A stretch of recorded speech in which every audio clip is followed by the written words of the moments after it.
இப்போ நல்ல கேள்வி ஐயா வந்து கேட்டாரு. இதுல வந்து என்ன அப்படின்னா, நம்மளுடைய முன்னோர்கள் சாப்பிட்ட உணவுல எல்லாத்துலயுமே நாங்க சொல்றோம் பாருங்க.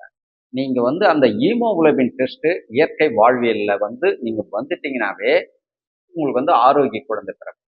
பெண்ணுக்கு மாதம் மாதம் மாதவிலக்கு டைமில் வலி இருந்தால் ஆரோக்கிய குழந்தை பிறக்காது. அப்ப நீங்க என்ன செய்யணும் முதல் அப்படின்னு பார்த்தீங்கன்னா, அந்த உணவு முறையில நம்பர் 1ல மூலிகையில நம்பர் 1 இருப்பது எது என்றால், என்னை பொறுத்தளவுக்கு ஓரிதழ் தாமரை. பெண்களோட வெள்ளைப்படுதலை கட்டுப்படுத்தும். புரியுதுங்களா? கட்டுப்படுத்தி அந்த மாதவிலக்கை இம்ப்ரூவ்மெண்ட் ஆகும். இது எப்ப எடுக்கணும்னா, மாதவிலக்கு டைம்ல வலி இருக்கும்போது கரு கண்டிப்பா நிக்காது. திருமண வாழ்க்கையில் சந்தோஷமும் தாம்பத்திய வாழ்க்கையில சந்தோஷமும் கம்மியா தான் இருக்கும். இந்த வழவழப்பு தன்மை உற்பத்தி ஆகும்போது தான் அந்த கருமுட்டை வளர்ச்சி நல்லா இருக்கும். அப்பதான் அந்த பால் உணர்வு ஹார்மோன்கள் வந்து உடலில் வந்து சுரக்க ஆரம்பிக்கும்.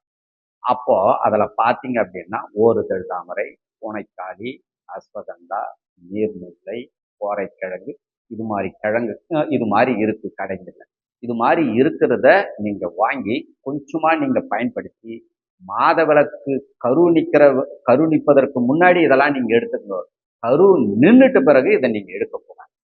அதுக்கு மேல மூலிகைகள் போகாம உணவுக்குள்ள போயிடலாம். உணவுல எதுன்னா வழவழப்பான உணவுகள். வெண்டைக்காய் அதிகமா சாப்பிடுங்க. வாரத்தில் 3 நாள் புளிச்சக்கீரை சாப்பிடுங்க. கண்டிப்பாக உங்களுக்கு நார்மல் டெலிவரி கண்டிப்பாக நடக்கும். புரியுதுங்களா?